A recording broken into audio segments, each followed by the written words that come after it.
You are listening to SRM Podcast. Podcast for everyone. दुनिया भर की भसड़, हफ्ते भर का बवाल। Welcome to our podcast India on call.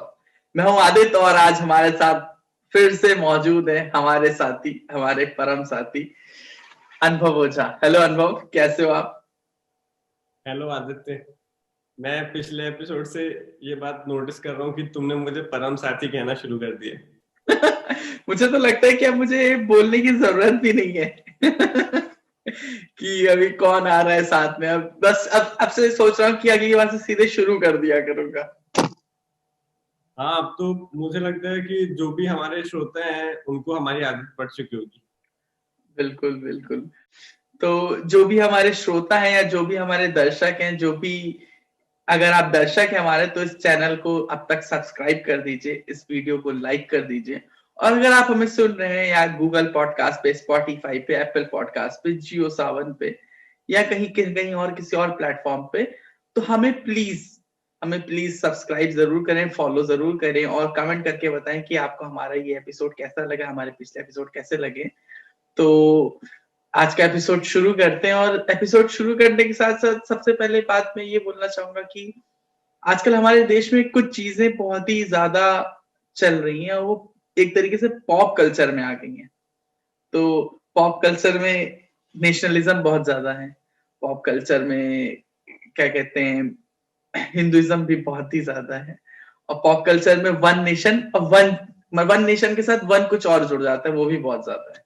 तो उसी तर्ज पर आज जो है वन नेशन वन कार्ड की एक स्कीम लॉन्च हुई है। प्रधानमंत्री नरेंद्र मोदी ने आज शाम को, आज तारीख में बता देता हूँ, तारीख है 28 दिसंबर।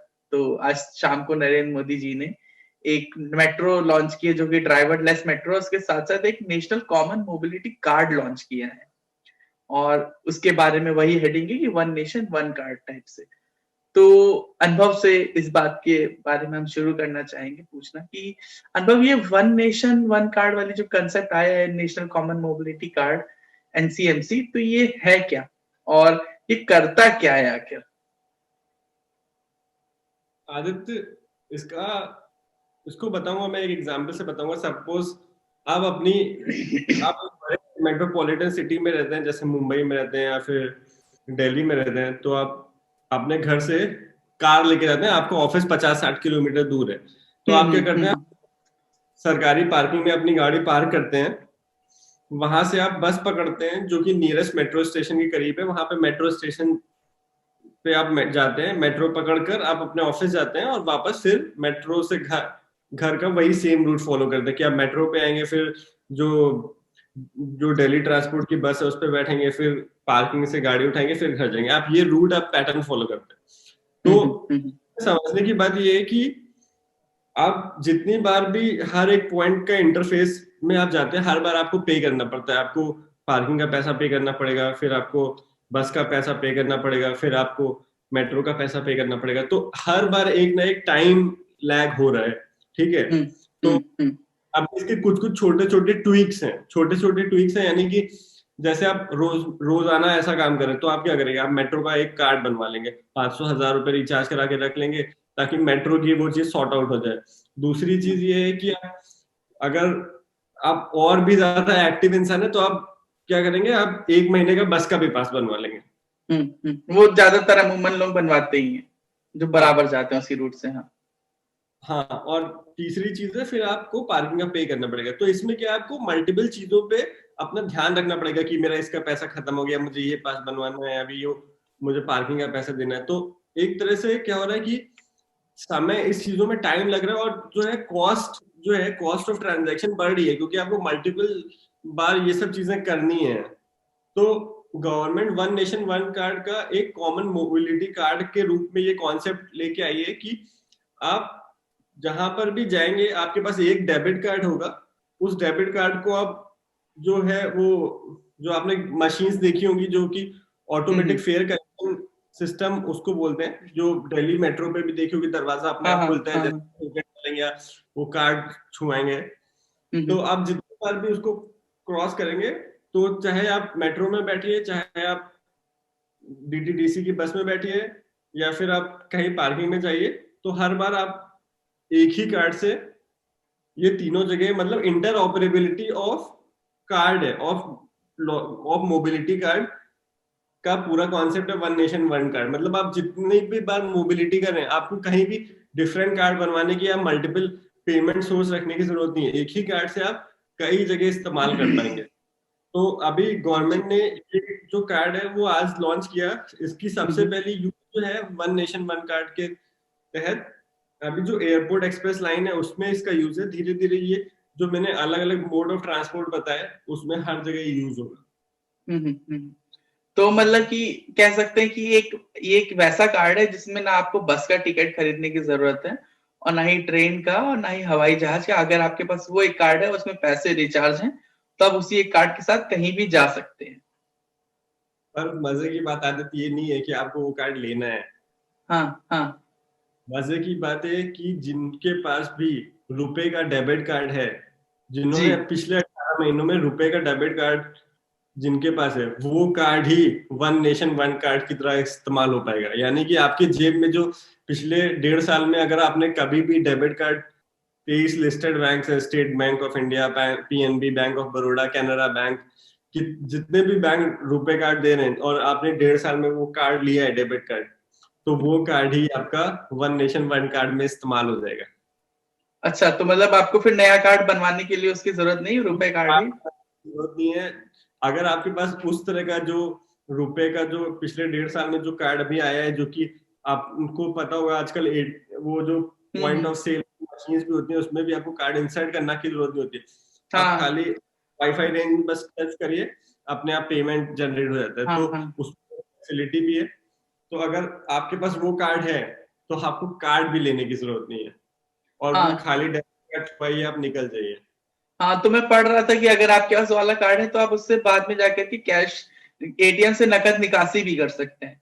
तो वो आपका एटीएम कार्ड ही है लेकिन वो बुक में भी काम करेगा। तो आप शॉपिंग भी कर सकते हैं, कहीं आ जा सकते हैं, और मतलब ये जो बीच का जो पूरा प्रोसेस था ना वो एलिमिनेट हो जाएगा कि आपको पैसे निकालने या फिर आपको टोकन बनवाने या स्मार्ट कार्ड रखना है, वो सब चीजें एलिमिनेट हो जाएगी। आपके पास एक ही डेबिट कार्ड रहेगा जो कि ऑटोमेटिक फेयर कलेक्शन सिस्टम में भी काम करेगा, एटीएम में भी करेगा और पॉइंट ऑफ सेल की मशीन में भी काम करेगा। तो मतलब कि वो जो एक तरीके के वॉलेट बहुत बिकते थे रेलवे स्टेशनों के बाहर, जिसमें वो दिखाता है, ऐसे खोलता है और 5 कार्ड इधर लगा लीजिए, 5 कार्ड इधर लगा लीजिए, तो वो धंधा यानी कि अब पूरा बंद होने वाला है क्योंकि आप एक ही कार्ड से अब सारे काम हो जाएंगे।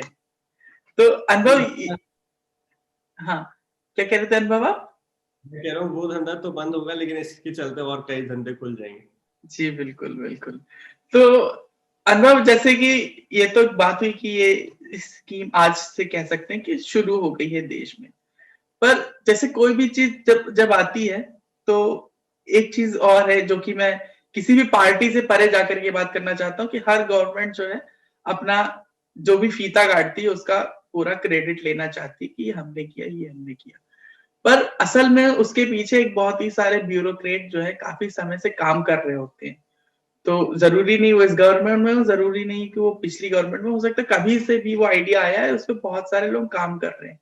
तो मैं थोड़ा सा इसके कंसेप्ट लेवल पे जानना चाहता हूँ कि ये आइडिया वाकई में कब से चल रहा था, क्योंकि एक तरीके से बहुत ही बड़ी स्कीम है।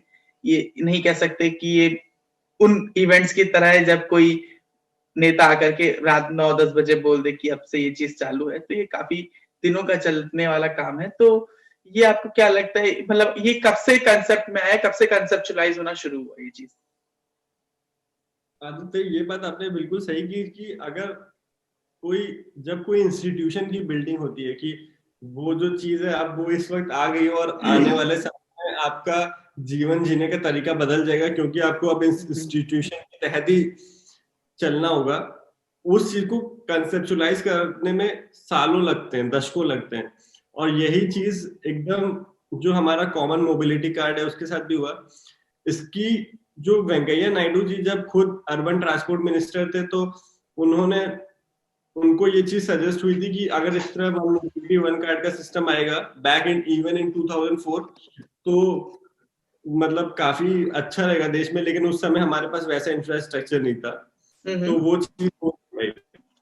उसके बाद दूसरी शुरुआत हुई जो बेस्ट बसेस, जी जी, बेस्ट बस, तो 2007 में जो बेस्ट बसेस थी उनमें वो मुंबई करके एक कार्ड बनाया गया कि ये जो कॉमन मोबिलिटी कार्ड का समझ लीजिए, जो एकदम पहला वाला वर्जन, जो आजकल के A1 चिप्स वाले जो लैपटॉप आ रहे हैं उसकी जगह जो मेन फ्रेम कंप्यूटर वाला सिस्टम था, वैसा समझ लीजिए कि 2007 में गो मुंबई का कार्ड आया। वो कार्ड ये था कि वो बेस्ट बसेस में भी काम करेगा और जो वेस्टर्न रेलवेज में भी जो लोकल ट्रेन चलती हैं उसमें भी काम करेगा। लेकिन हुआ क्या कि लगभग 31 लाख कम्यूटर्स थे उस समय जो कि डेली करते थे ट्रेवल, लेकिन उनमें से मात्र 12,000 लोगों ने ही वो कार्ड बनवाया। तो धीरे धीरे चल के 2010 में वो स्कीम बंद हो गई, क्योंकि जो ऑटोमेटिक फेयर कलेक्शन सिस्टम वो सब का जो खर्चा था वो निकल ही नहीं पा रहा था, क्योंकि लोगों ने वो कार्ड बनवाए नहीं। फिर उसके बाद क्या हुआ कि आरबीआई ने जब डिजिटल पेमेंट को बढ़ावा देना शुरू किया, गवर्नमेंट ने पॉइंट ऑफ सेल्स जो मशीन सब जगह इंस्टॉल हुई, तो नंदन नीलेकानी की अध्यक्षता में 2010 में 5 सदस्यीय कमेटी बनी और उन्होंने ये कॉन्सेप्ट दिया, जो कि उन्होंने कई सारे कॉन्सेप्ट जैसे आधार कार्ड और इस तरह की चीजें दी थी उस समय। तो उन्होंने एक किताब भी लिखी है रीबूटिंग इंडिया। तो मुझे उनका ये कॉन्सेप्ट बहुत अच्छा लगता है कि उन्होंने उस किताब में लिखा कि अगर आपको भारत देश बदलना है, अगर आपको देश बदलना है तो आपको उसके इंस्टीट्यूशंस में सुधार करना पड़ेगा और इंस्टीट्यूशंस ऐसे बनाने पड़ेंगे that can always outsmart people. और इस तरह के इंस्टीट्यूशंस बनाएंगे और वो चीजें तभी हो सकती हैं जब आप टेक्नोलॉजी का प्रयोग करें। और टेक्नोलॉजी का प्रयोग करने के लिए खाली 15 से 20 लोग ही आपको चाहिए जो कि किसी एक सिस्टम इंप्रूवमेंट के लिए एक टेक्नोलॉजी लेके आ जाए। तो जैसा आधार कार्ड है, जैसा national payment corporation of India है जिसने भीम ऐप से लेके पूरा का पूरा जो आज हम ट्रांजैक्शन करते हैं उसको आप पूरा हिस्ट्री, ज्योग्राफी, हर चीज चेंज कर दिया, वैसे ही ये वन कार्ड का कॉन्सेप्ट आया, वन नेशन वन कार्ड का। और नंदन नीलेकानी ने ऐसी और भी चीजें जो सजेस्ट की थी कि ये सब चीजें होनी चाहिए और मात्र only 15-20 good techie will change the face of the country. तो उसी के तहत ही उन्होंने वन नेशन वन कार्ड का कॉन्सेप्ट दिया था। लेकिन उस समय 2010 की बात थी और उस समय लोगों के मन में झिझक भी थी। आपको अभी भी पता है कि हमारे जो लोग अभी 90s या 80s के नहीं है, उसके पहले के जो बेबी बूमर्स जो हैं देश में, तो जो अभी भी वो मुझे लगता नहीं है कि किसी शॉपिंग मॉल में जाके अपना एटीएम कार्ड देके पीओएस में बटन दबा के अपना पिन कार्ड देके पैसे देते हैं। तो उस समय तो ये चीजें और भी मुश्किल थी। पहली बात ये थी। और दूसरी चीज थी कि फेयर कलेक्शन के लिए जो दिल्ली मेट्रो में आपने देखा ना, ऑटोमेटिक फेयर कलेक्शन सिस्टम का जो दरवाजे खुलते हैं बंद, तो वो भी, उसका भी इंफ्रास्ट्रक्चर इंडिया में था नहीं। तो वो चीज एक बैग बंदर में रख दी गई थी और सही समय का इंतजार किया जा रहा था कि कब ऐसी सुविधाएं मतलब डेवलप होगी, मेट्रो भी आ जाए, फेरी सिस्टम आ जाए, पार्किंग लॉट्स भी बन जाए। क्योंकि पार्किंग लॉट्स भी तो है नहीं ना देश में, जो उतने ज्यादा आप कहीं भी ले जाके गाड़ी ठहरा देते हैं। तो उस तरह की चीजें जब हुई और अब लगा कि अब थोड़ा समय सही आया तो इसको लॉन्च किया गया। लेकिन मैं ये चीज आदत बताऊं, जैसे कि आधार कार्ड था कि आधार लॉन्च कर दिया गया 2010 के आसपास, आधार लॉन्च किया गया, लेकिन उसको अभी भी मनरेगा और सारी लिंकिंग अभी भी उस लेवल की नहीं हुई है। मतलब 10 साल बीत गए। तो ये वन नेशन वन कार्ड का कॉन्सेप्ट लॉन्च तो अभी हुआ है, लेकिन at least it will take more than 8-10 years कि जितने भी मोबिलिटी प्लेटफॉर्म है, कि आप लखनऊ में मेट्रो में बैठे तो आपने वही कार्ड लगा दिया, काम हो गया। फिर आप दिल्ली मेट्रो में गए, फिर कहीं वहां से केरला चले गए, वहां पे फेरी करके एक नदी से पार करके दूसरी नदी में आपने वो कार्ड छुआ दिया। वो पूरा सिस्टम डेवलप करने में अभी 10 साल लगेंगे। जी जी जी अनुभव। तो अच्छा, ये नंदन नीलेकानी की से बात हो रही थी तो मैंने भी वही आपकी द्वारा दी गई वो किताब पढ़ी। तो नंदन नीलेकानी ने मुझे लगता है कि कई ऐसी चीजें भारत को दे दी जो कि जिसने भारत को एक बहुत ही बड़े लेवल पर बदल दिया। मतलब कि आप सोच नहीं सकते कि इतने बड़े देश में कुछ छोटी छोटी चीजें, छोटे छोटे बदलाव किए गए जो एक बहुत ही बड़े बदलाव हैं। जैसे कि उसमें से एक वन नेशन वन कार्ड वाली जो चीज आ गई, ये आधार कार्ड भी उसी का एक हिस्सा है। और एक उन्हीं की किताब है जिसमें उन्होंने आधार नाम रखा जाएगा, इस पे एक बहुत ही अच्छा खासा बड़ा चैप्टर है। और आधार क्यों रखा गया इस पे, तो वो भी शायद रीबूटिंग इंडिया है, कनेक्टिंग द डॉट्स करके उनकी किताब थी रीबूटिंग रीबूटिंग इंडिया में। तो उस पे एक पूरा बहुत ही बड़ा अध्याय है, तो अगर वो कोई सुन रहा है में देख रहा है तो वो जाकर के वो किताब जरूर पढ़े, ऐसी किताब है। तो जैसे कि अब अनुभव ने बोला कि शुरू तो हो गया, आज लॉन्च तो हो गया, और कोई भी जैसे आधार कार्ड की बात हुई कि आधार कार्ड आ तो गया 2010 में, पर अभी भी वो जिस पर्पस के लिए आया था वो पूरा पर्पस अभी उसका मतलब वो अपने फुल फ्लेज तरीके से आया नहीं है। अभी भी कई चीजें बची हुई हैं, आधार से लिंक होना, और उसके बाद भी आधार के को लेकर के भी जो काफी शंकाएं भी चलती वो भी चल ही रही हैं। और आज अनुभव ने ये भी बताया कि जैसे आज जो लॉन्च हुआ है तो वो अभी एयरपोर्ट एक्सप्रेस के लिए, मतलब कि जो दिल्ली मेट्रो जो है एयरपोर्ट लाइन तक जाती है उसके लिए ही अभी लॉन्च हुआ है। तो अनुभव ये क्या उम्मीद कर सकते हैं कि इसका जो इम्प्लीमेंटेशन है, कंसेप्चुअलाइजेशन तो हमने समझ लिया, इसका इम्प्लीमेंटेशन कैसे होगा और कब तक होगा, उम्मीद क्या है भारत को ध्यान में रखते हुए? आदित्य, पहली चीज है कि ये सवाल आता है कि अगर मतलब हम लोग यूपीआई के थ्रू पेमेंट तो अभी 2-4 साल से कर रहे हैं, ठीक है। दिल्ली मेट्रो में जो स्मार्ट कार्ड्स हैं उनको भी कुछ समय से यूज कर ही रहे थे। तो ये जो चीज है ना कि इंटरऑपरेबिलिटी वाला कॉन्सेप्ट क्यों नहीं आया कि आपको कहीं किसी मॉल की पार्किंग में जाना है या फिर सरकार की पार्किंग में जाना है तो वो ऑटोमेटिक गेट खुले, आपने अपना कार्ड लगा दिया, वो सिस्टम क्यों नहीं आया? या फिर बस में कि आप बस के दरवाजे पे बस रुकी, आपने अपना कार्ड छुआया, दरवाजा खुल गया, उतरे, आपने कार्ड छुआया, पैसा कट गया। तो वो सब चीजें अभी तक क्यों नहीं है? उसका रीजन ये था कि हमारा जो देश है, मतलब जो हम लोग कभी भी हमेशा ये बात करते कि India has never been a manufacturing hub. India from the very beginning, India was an agrarian economy. I still feel it is an agrarian economy, though the agriculture contribution to GDP is very low. But more than 56% of this country are working in the agriculture sector. तो हमने क्या किया, हमने एक leap frogging कर दी और हमने manufacturing को सीधे छलांग मार के हम सीधे सर्विस सेक्टर में पहुंच गए। और हमारे देश के लोग टीसीएस और इन्फोसिस और विप्रो, एचसीएल में, कॉग्निजेंट में काम कर करके लाखों लोग उसमें खप गए। लेकिन उसकी वजह से क्या इफेक्ट आया कि जो देश में कुछ आधार मतलब एकदम बेसिक चीजें होती है, जैसे मैं छोटा सा एग्जांपल खुद मैंने अपनी वाइफ को दिया था कि जो कैंट कंपनी है जिसका हेमा मालिनी जी प्रचार करते हैं, कैंट का वाटर प्यूरिफायर, ये सब चीजें, तो मैंने सेल में कैंट का टोस्टर ले लिया। तो मैंने टोस्टर आया, मैंने सोचा यार ये तो भारत का प्रोडक्ट है और ये सब, मुझे ऐसा लगा।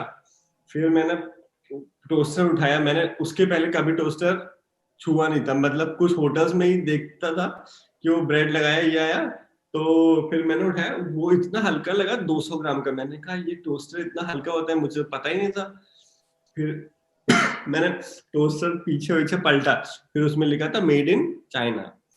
और आप बात मानिए खाली कि वो जो कैंट का टोस्टर है उसमें जो नीले रंग का जो कैंट का लोगो है ना, उसने बस वो लोगो उस पर चिपका दिया है, बाकी पूरा का पूरा वो कैंट का टोस्टर चाइना से एज इट इज उड़ के आया। तो अगर कल को प्रेस्टीज उस कंपनी को देगी तो सेम टोस्टर रहेगा, बस वो भारत में आएगा और प्रेस्टीज उसमें अपना छापा मार देगा। तो आप ये सोचो, इतनी छोटी सी चीज भी जो इंडियन कंपनी वो खुद इंडिया में नहीं बना पा रही है, टोस्टर जिसमें खाली एक हाई रेजिस्टेंस के वायर लगे हुए हैं और एक छोटा सा मैकेनिज्म है कि इतना टेम्परेचर जब हो जाएगा तो अपने आप वो पॉपअप हो जाएगा। वो चीज जब नहीं हो पा रही है तो फेयर कलेक्शन के लिए जो डोर बनते हैं, जो आपने मेट्रो में देखे, दरवाजा अपने आप खुलता है बंद होता है, उसको ऑटोमेटिक फेयर कलेक्शन सिस्टम कहते हैं, AFCS। तो वो इंडिया में तो बनती ही नहीं है। तो और ऊपर से दूसरी चीज ये है कि इसमें जो फेयर है वो बैंक का ट्रांजैक्शन भी अलाउड है। तो ये कॉम्प्लेक्स प्रोसेस है, मतलब इसमें एक मैकेनिकल सिस्टम भी है मैन्युफैक्चरिंग का, प्लस इसमें सर्विस सेक्टर का इन्वॉल्वमेंट भी है। तो ये दोनों चीजें करना मुश्किल और ये भारत में थी नहीं, इसी की वजह से ये इम्प्लीमेंट नहीं हो पाया। तो ये तो बात वही होगी कि अभी तक क्यों नहीं हुआ था, और इसका इम्प्लीमेंटेशन कब तक हो जाएगा, इसकी क्या हम उम्मीद रख सकते हैं? आदित्य, इसके इम्प्लीमेंटेशन की जो बात आपने कही, तो मैं एक आर्टिकल पढ़ रहा था कि 2022 में ये जितने भी जो दिल्ली मेट्रो है वो 400 स्क्वायर किलोमीटर का उसमें पूरा 400 किलोमीटर का उसका पूरा स्ट्रेच है, पूरा जो एनसीआर में। तो 2 साल तो इसे आदत ये सोच लीजिए कि खाली दिल्ली मेट्रो ही मिल गई है। तो अभी वो 60 किलोमीटर का जो स्ट्रेच है ये एयरपोर्ट लाइन का उसमें काम कर रही है, दोनों आने आने जाने दोनों वाला। और उसके बाद मेट्रो का जो 400 वाला है उसको फुल फ्लेज इम्प्लीमेंटेशन में 2022 लग जाएंगे। तो मोटा मोटा समझने की ये बात है कि ये जो कार्ड है ये मल्टी मोडल ट्रांसपोर्ट सिस्टम के लिए है। मतलब कि जहां पे आपको रिजर्वेशन नहीं कराना है, आपको चालू खाते में चढ़ना उतरना है, चाहे आप ट्रेन में बैठ रहे हैं, चाहे बस में बैठ रहे हैं, चाहे ट्रैम में बैठ रहे हैं, चाहे रैपिड ट्रांसपोर्ट सिस्टम में बैठ रहे हैं, आरटीएस में बैठ रहे हैं, चाहे फेरी में बैठ रहे हैं, चाहे फेरी में बैठ रहे हैं, हर जगह इंटर ऑपरेबिलिटी है। तो खाली मेट्रो में इम्प्लीमेंट होने में इसको 2 साल लगेगा, जो कि इंटर ऑपरेबिलिटी भी नहीं है, एक ही सिस्टम है। तो इसको पूरे देश में इम्प्लीमेंट होने में 10 साल लग जाएंगे अभी, क्योंकि उसको जो मैंने रीजन बताया था वो रीजन ये है कि इसके लिए जो ऑटोमेटिक फेयर कलेक्शन सिस्टम है वो इंडिया में उसका इंफ्रास्ट्रक्चर है नहीं। और उनका इंफ्रास्ट्रक्चर आधे तो इंडिया में इसलिए नहीं था क्योंकि ये जो doors automatic fair collection system है इसका एक एजेंसी है, एक संस्था है, ईएमवीसीओ एक्रेडिटेशंस देती थी कंपनीज को जो कि ये ऑटोमेटिक फेयर कलेक्शन वाले डोर्स बनाती थी कि आपको हम ऑथराइज कर रहे हैं या we are giving you accreditation क्या बना सकते हैं, आप डोर्स बना भी सकते हैं और आप बैंक के साथ ट्रांजैक्शन कर भी सकते हैं। मतलब आपने जो सिस्टम बनाया वो इतना सटीक है और इतना कारगर है कि आप उसको डोर खोलेगा बंद होगा और ट्रांजैक्शन भी स्मूथ होगा। तो उसका जो कोई जैसे टाटा या इस तरह के कंपनीज अगर उसको बनाते भी, लेकिन उसका जो लाइसेंस लेना का चक्कर था वो बहुत झमेले का काम था, इसकी वजह से वो इंडिया में कभी लॉन्च नहीं हो पाया रहा था। अब क्या हुआ कि खुशी की बात ये है कि एक फ्रांस की कंपनी है जिसकी इंडिया में बहुत बड़ा सा सेटअप है, उसका नाम है FIME, FIME इंडिया। उसको जो है ईएमवीसीओ ने दे दिया है एक्रेडिटेशन। मतलब अब भारत में कोई भी बॉम्बार्डियर, टाटा या कोई भी BEL, भारत इलेक्ट्रॉनिक्स लिमिटेड, कोई भी ये बनाएगा तो उसको वहां जाने की जरूरत नहीं है, ईएमवीसीओ में जाने की जरूरत नहीं है। वो FIME इंडिया से एक्रेडिटेशन ले लेगा और वो ठप्पा लगा देगी, सर्टिफिकेट देगी, तो you are ready to go. तो फिर भी मुझे लगता है कि मैन्युफैक्चरिंग मतलब वैसे देखा जाए तो जैसे अगर आप मार्केट को समझिए तो ये BEL जो भारत इलेक्ट्रॉनिक्स लिमिटेड है वो अभी सबसे पायनियर गवर्नमेंट की जो खुद कंपनी है उसको बहुत अच्छा चांस है। और BEL ने करार किया है इन सब चीजों में, इसका थोड़ा सा एज भी है। तो फिर भी 10 साल तो आदत कहीं नहीं है। मतलब पूरी दम लगा दिए जाए तो हो सकता है हम 10 साल में सारी सुविधाएं हर छोटे शहर बड़े शहर हर जगह देख सकते हैं। अभी वक्त है इसमें जी, अभी वक्त, हाँ तो बहुत अच्छा और वक्त है। तो ये तो आदत अपनी यूपी की भाषा में कहें तो अभी तो ये अंगड़ाई है, आगे बहुत लड़ाई है। ये तो मतलब यूपी की, वैसे तो ये कविता की लाइन है, पर यूपी की भाषा इसलिए क्योंकि मैं एक जगह कहीं पढ़ रहा था कि हर जगह कोई डॉक्टर निकलता है, कोई इंजीनियर निकलता है, यूपी में लोग पहले युवा नेता निकलते हैं, छात्र नेता निकलते हैं, जुझारू नेता निकलते हैं। तो यूपी के लिए काफी आम चीज है ये भाषा, ये बात जो है। और अच्छा एक चीज में मेरे मन में ये, चूंकि अब तो चलिए हमने सारी बातें कर ली कि है क्या, आया कहाँ से, क्या क्यों नहीं आ रहा था, अब कब तक आ जाएगा, हर जगह हो जाएगा, ये सारी बातें तो हो गई। शुरुआत मैंने की थी एक उस बात के साथ कि देश में कई सारी चीजें पॉपुलर कल्चर में है, और वो पॉपुलर कल्चर में बिल्कुल अलग सी चीज है जो कि वैसे तो कभी कहीं नहीं, पर अब इंडिया में वो है, पॉप कल्चर में है तो है भाई। तो पॉप कल्चर में कुछ चीजें और हैं, उनमें आती है कुछ जैसे कि मेक इन इंडिया, आत्मनिर्भर भारत, स्वावलंबी भारत। तो इस तरीके के जो बड़े बड़े विशेषण वाली चीजें हैं और जो जिनका कुल मिला के मतलब निकलता है इन सारे एडजेक्टिव्स का कि सेल्फ रिलायंस का। तो इन सब चीजों से ये जो हमारी एनसीएमसी है वो कितना ज्यादा कह सकते हैं कि सिंक्रोनाइज कर रही है।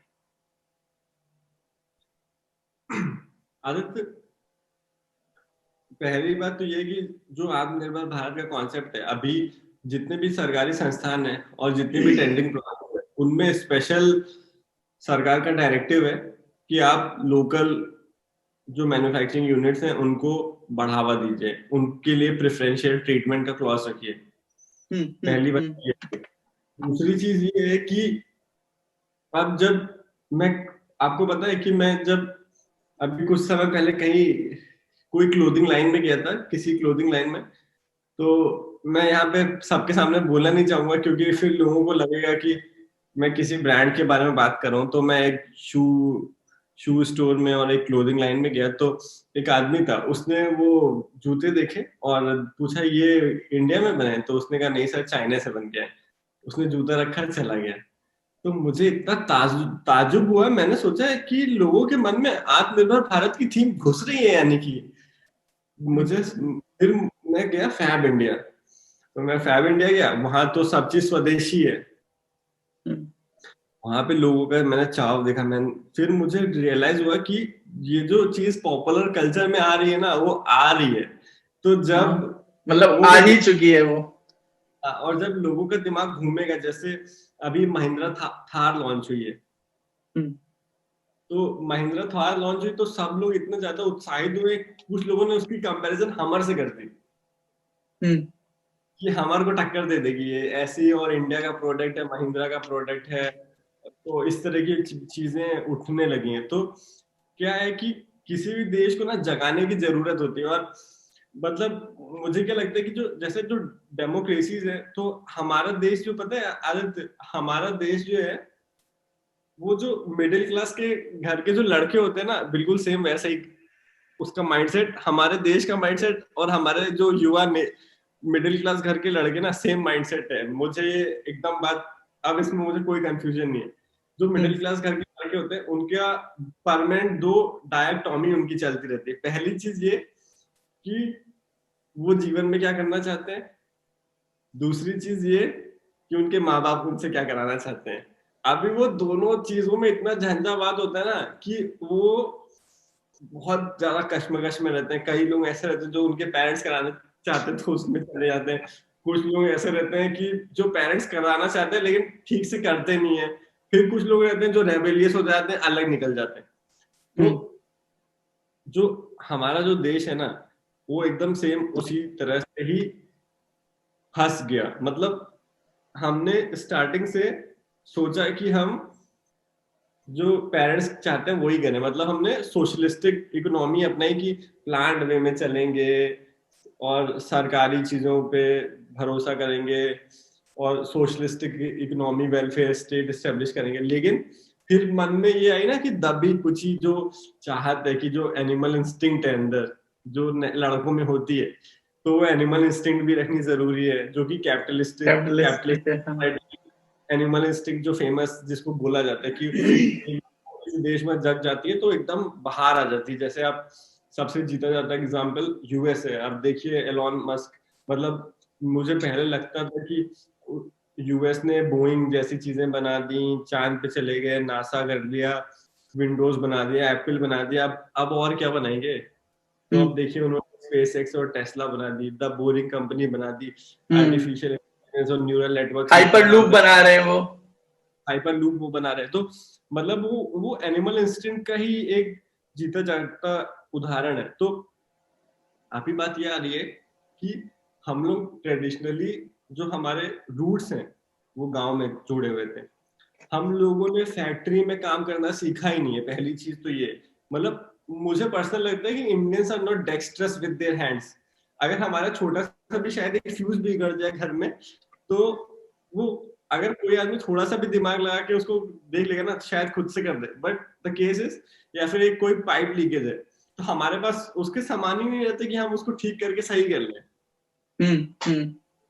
तो क्योंकि we are not dexterous with hands. लेकिन जो इस तरह की जो कंट्रीज हैं तो उनके अंदर वो डेक्सटेरिटी है जिसके बल पर, और उनके पास वो एनिमल इंस्टिंक्ट भी है, तो उनके पास एक कमोबेश एक अच्छा सा संतुलन है जिसकी वजह से वो इन सब दिशाओं में आगे बढ़ते हैं। लेकिन अब जब हमारा देश आत्मनिर्भर भारत की तरफ आगे बढ़ रहा है, और मुझे लगता है कि वो एनिमल इंस्टिंक्ट मोदी जी समाज में जगा रहे हैं और लोगों को प्रोत्साहित कर रहे हैं कि आप स्टार्टअप करिए। और लेकिन ये जब ये सारी बातें मैं कर रहा हूँ तो भी मुझे एक चीज तो यही लगती है कि इंडिया में स्टार्टअप तो बहुत सारे हो रहे हैं, इसमें डाउट नहीं, लेकिन वैल्यू क्रिएशन के स्टार्टअप नहीं हो रहे हैं। मतलब जो समाज में एक नया प्रोडक्ट लेके आए, उस तरह के स्टार्टअप अभी भी नहीं आ रहे हैं। जैसे आप इलॉन मस्क का एग्जाम्पल लिए, उसने क्या किया, एक प्रोडक्ट लेके आया ना समाज में, उसमें तो रॉकेट ले आया ना। वो एक कंपनी ले आया, वो टेस्ला की कार ले आया, कोई आदमी 3D मैन्युफैक्चरिंग ला रहा है। तो जैसे जैसे आत्मनिर्भर भारत आगे बढ़ेगा और लोगों को ये बात समझ में आएगी कि अगर आपको देश का विकास करना है तो आपको प्रोडक्ट्स पे फोकस करना पड़ेगा। मतलब जो हम लोग सर्विस सेक्टर इकोनॉमी और जितने भी स्टार्टअप्स हैं वो एक सर्विस स्टार्टअप्स हैं। मतलब उनकी चीजें वो आर्टिफिशियल है, टैंजिबल थिंग्स नहीं है।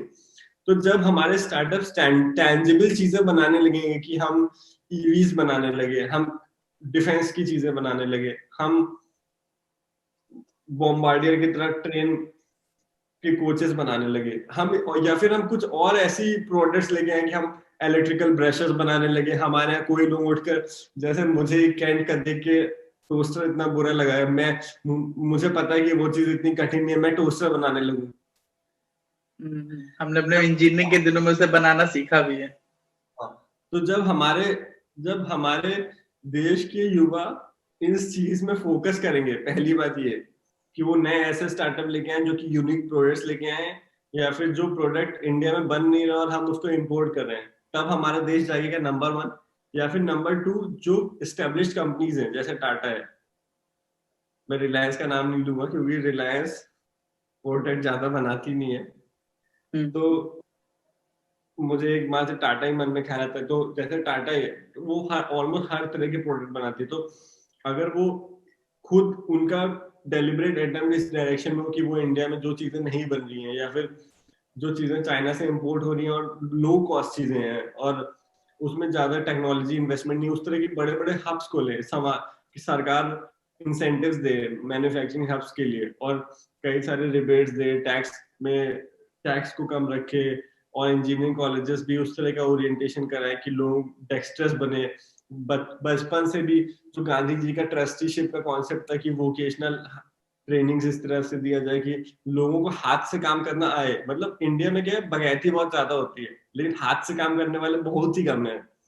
तो जब उस तरह की चीजें बदलेगी, और हमारा देश जो यूएस में आप 1776 के आसपास देखते थे जो हो रहा था, या फिर जो जो चीजें रेनेसा के आसपास यूरोप में हुई थी, जब वो मूवमेंट हमारे देश में आएगा तो हमारा जो डेमोग्राफिक डिविडेंड जिसकी बात कही जाती थी, मतलब जब से मैं छोटा था तब से मैं डेमोग्राफिक डिविडेंड का गाना सुनता था, और अब समय आ गया है कि अब ऐसी बुक्स मार्केट में आने लगी, ऐसे आर्टिकल्स आने लगे कि द लॉस्ट डेमोग्राफिक डिविडेंड, या फिर वो लॉस्ट अपॉर्चुनिटी कॉस्ट, इस तरह की बुक्स आने लगे कि जो हम चीज इस्तेमाल कर सकते थे वो हम कर ही नहीं पा रहे। तो हमारे पास दिमाग है, लोग हैं, हर आदमी के पास 2 हाथ है काम करने के, लेकिन वो सब चीजें आ नहीं रही क्योंकि उसका बहुत स्ट्रक्चरल इश्यूज हैं उसके साथ, कि फावड़े से सबसिस्टेंस फार्मिंग थी, फावड़े से लोगों ने काम किया नहीं, और लोगों ने हाथ से काम किया ही नहीं। जो मेरी कहने की मतलब वही, ये सब कंपनी है, फिलिप्स है, ये सब बाहर की कंपनी थी, इंडिया में इस तरह की कंपनीज आई नहीं और इन्होंने ज्यादा लोगों को रखा नहीं प्लांट में, छोटे गृह उद्योग स्टैब्लिश नहीं हुए। तो जब ये सब चीजें आएंगी, इसमें अभी 20, 25, 30 साल लगेंगे, फिर हम देखेंगे कि कुछ बदलाव आएगा। ये तो बात हो गई।